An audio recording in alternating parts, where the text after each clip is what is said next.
So it finishes then Poland 1, England 1.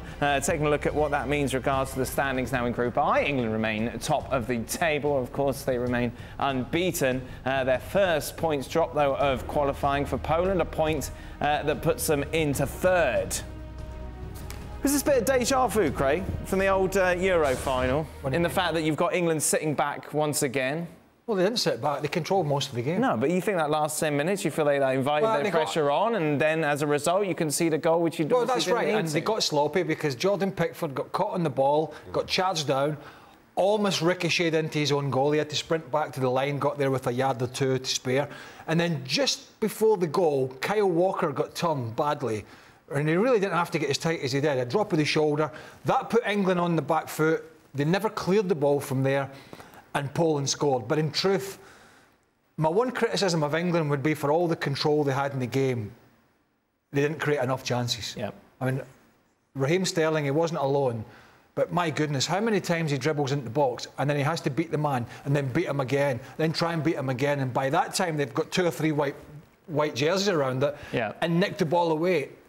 And Jack Grealish, similar. It's frustrating because they had, as you saw, 60-70% possession, but they didn't create as many chances as I thought. But the Harry Kane finish was as soon as Poland sat off him, that was it. Because he's one of the best strikers of the ball in the game. But England will qualify. Here's the deal. Yes. That's a huge point for Poland in their fight with Albania. Yeah, it keeps that hopes alive. Critics of Gareth Southgate are saying, why on earth didn't he make substitutes? Didn't make any in this game. In truth, and Craig's right, 63% possession for England maybe suggests they could and should have gotten a whole lot more. But when you watch this game, neither goalkeeper outside of the goals really tested, and it felt like neither team created enough to really deserve 3 points. So though you talk about the goal from Harry Kane and you talk about that late twist in the tail from Poland, I felt a draw was fair in all honesty. So I take nothing from it. And as far as England goes,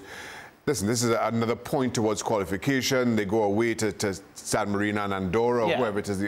Those are, and then at home for the other two, you expect them to win all 4 and qualify rather easily. Southgate caught sitting on his hands? Why? Not making any substitutions? No, I actually don't think so. I think this is just betwixt and between. He was very comfortable. Leave it as it is. It was the players that got sloppy. The bigger concern for me is something that I brought up in the Euros was England are going to be pretty much perfect in this qualification again, and they smashed Andorra as you'd expect. This was tougher. But is he getting enough with this talented squad going forward, which was a big question mark, which sounds strange. They got to the final of the Euros, but he never used Sancho much. We hardly saw Foden after his poor early start.